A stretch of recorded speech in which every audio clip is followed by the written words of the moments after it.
हम 24 जून को इस्लामाबाद में एक नया सेशन कर रहे हैं और इस सेशन का टॉपिक है रियल एस्टेट में सेल्स बढ़ाने के जदीद तरीके। हम स्टूडेंट्स, घरेलू खवातीन और ऐसे लोग जो ज्यादा अफोर्ड नहीं कर सकते, इन सब के लिए 2 जुलाई को लाहौर में एक सेशन कर रहे हैं, डिस्कवर योर टैलेंट। आप इस सेशन का हिस्सा बनकर अपना टैलेंट डिस्कवर कर सकते हैं। यह सेशन होगा 2 जुलाई को और होगा लाहौर में। हमारा स्पेन का अगला टूर जुलाई और फ्रांस और स्विट्जरलैंड का ग्रुप अगस्त में जाएगा। आप इन नंबर्स पर राब्ता करके हमारे ग्रुप का हिस्सा बन सकते हैं। आज से 20 साल पहले मैंने एक किताब छपवानी थी। मैं बहावलपुर में होता था और वहां से मैं मुल्तान चला गया। मुझे किसी ने कहा कि मुल्तान के अंदर बहुत से पब्लिशर्स हैं जो किताब को छापते भी हैं और उसके बाद बाइंडिंग भी करते हैं उसकी। तो अब जाहिर है मैं स्टूडेंट था, मेरे पास कुछ ज़्यादा पैसे भी नहीं थे उस वक्त, तो मैं बहावलपुर से मुल्तान चला गया। अब जो मुल्तान गया तो वहाँ पे जो साहब जिन्होंने किताब छापनी थी उनका एक छापाखाना था और वो बड़े बारिश और ज़बरदस्त किस्म के इंसान थे। मैं जब उनके पास पहुँचा तो उन्होंने मेरे साथ भाव ताव शुरू कर दिया। अब ये जो भाव ताव था ये बड़ा दिलचस्प था, यानी कि वो पहले 100 रुपये से 10 रुपये पे आए और 10 रुपये के बाद उन्होंने हिसाब जो है वो पैसों में कन्वर्ट कर दिया। अब वो 90 पैसे का हिसाब हुआ, फिर 90 पैसे का हिसाब जो है वो 85 पैसे का हुआ, 85 पैसे से कम होता हुआ 80 पैसे का हुआ। वहाँ से कम करते करते करते करते करते करते हमारा को हिसाब जो था वो 34 पैसे तक पहुँच गया। यानी आप 100 की फिगर छोड़ दीजिए, आप उसके बाद जो रुपयों की फिगर है वो उसको छोड़ दीजिए और उसके बाद जो तीसरी फिगर है वो पैसों की फिगर है। और ज़ाहिर है आज से कुछ 20-25 साल पहले उस वक्त पैसों का भी रुझान होता था, पैसे भी होते थे, रुपए भी होते थे, फिर 100 रुपये भी होते थे। अब तो क्योंकि करेंसी डिवैल्यू होने की वजह से 500 रुपये का भी नोट को बहुत बड़ा नोट नहीं लगता, या 1000 रुपये का या 5000 रुपये का नोट भी बड़ा नहीं लगता। अब तो बल्कि मेरा ख्याल है शायद 10-20 रुपये के नोट भी ख़त्म हो जाए पाकिस्तान के अंदर, या हो गए होंगे या होने वाले होंगे। बहरहाल उस ज़माने में थोड़ा सा पैसों का मार्जिन भी होता था, लोग पैसों के अंदर भी भाव ताव करते थे। तो वो बड़ी दिलचस्प सूरत हाल है कि आप जो 100 रुपये की फिगर है उससे आप निकल गए, आपने रुपयों की फिगर है आप उससे निकल गए और उसके बाद अब आप पैसों में मार्जिन है और उस पर आप लगे हुए हैं। तो इसमें हमारे घंटों लग गए। यानी वो पहले 90 पैसे पे आए, फिर होते होते होते होते 34 पैसे पे आकर रुक गए और उन्होंने कहा कि इससे आगे मुझे वारा नहीं खाता। तो कई घंटों की सौदेबाजी के बाद मैं मान गया। अब जब मान गया तो उन्होंने कहा कि मुझे एडवांस दे दो। तो मेरे पास जितने पैसे थे एडवांस, मैंने उनको एडवांस दे दिया। उसके बाद उसी साहब ने एक बहुत अच्छा खाना ऑर्डर किया और जितने पैसे उन्होंने मुझसे लिए थे उससे कुछ ज़्यादा पैसों को उन्होंने खाना मंगवा लिया। जब खाना आया तो उन्होंने मेरे सामने भी रखा और कहा कि चलें जी बिस्मिल्लाह करें, सुबह से आप बैठे हुए हैं, भूखे हैं, मैं भी भूखा हूं, तो आए दोनों मिलकर खाना खाते हैं।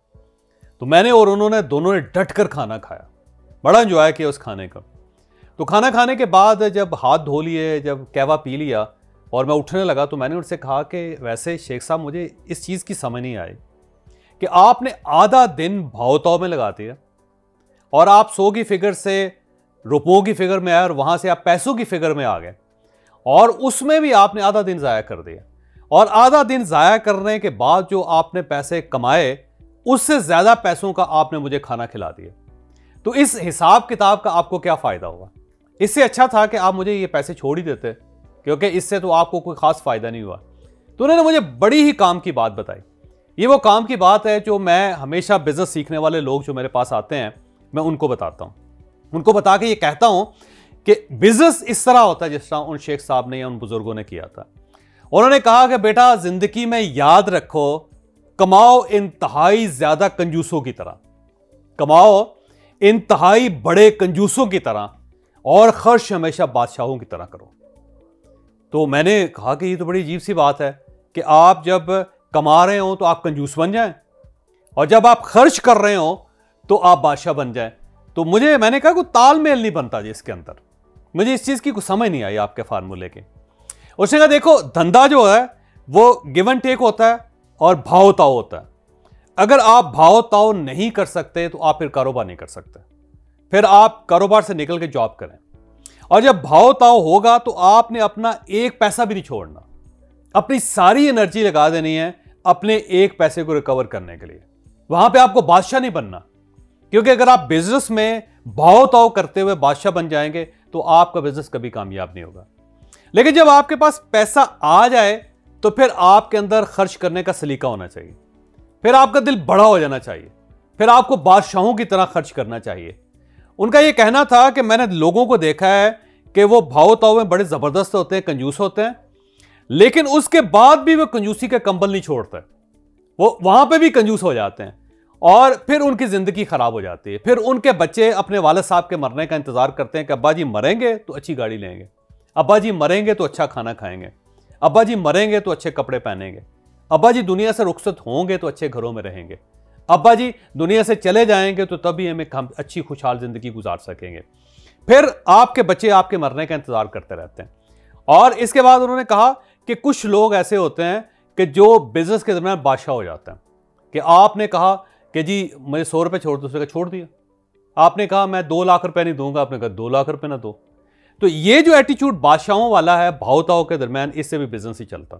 तो उनका ये कहना था कि जब भी कमाओ कंजूसों की तरह कमाओ, और जब खर्च करो तो बादशाहों की तरह खर्च करो, उससे जिंदगी बड़ी अच्छी गुजरती है, बड़ा तवाज़न होता है। तो मेरा भी आपको मशवरा है कि आप अगर कारोबार कर रहे हैं या आप कोई जॉब भी कर रहे हैं, तो आप जब कमा रहे हैं तो इंतहा दर्जे के कंजूस नजर आना चाहिए आपको, फिर कंजूस बन जाएं आप। लेकिन जब आपकी जेब में पैसे आ जाएं तो फिर बादशाह की तरह फराख दिली के साथ खर्च करें, जिंदगी बड़ी अच्छी गुजरेगी। यह नहीं है कि आप कंजूस बन के कमाते भी रहें और खर्च भी कंजूसों की तरह करते रहें। और यह भी ठीक नहीं है कि अगर आप खर्च बादशाहों की तरह करते हैं तो आप भाव ताव बिजनेस के दरमियान भी बादशाह बन जाए, ये एक नाकामी होती है। लिहाजा आज का लेसन ये है कि कमाएं कंजूसों की तरह, खर्च करें बादशाहों की तरह, उससे जिंदगी में तवाज़न बहुत आ जाएगा। हमारा कैरियर काउंसलिंग का कोर्स 17 जून से स्टार्ट होगा। इसके 2 हिस्से होंगे। अगर आप बिजनेस करना चाहते हैं तो बिजनेस में आप अपना कैरियर कैसे बना सकते हैं, और अगर आप जॉब हासिल करना चाहते हैं तो जॉब में किस किस्म का कैरियर आपको सूट करेगा, हम इस कोर्स में आपको यह बताएंगे। आप इन नंबर्स पर राब्ता करके इस कोर्स का हिस्सा बन सकते हैं।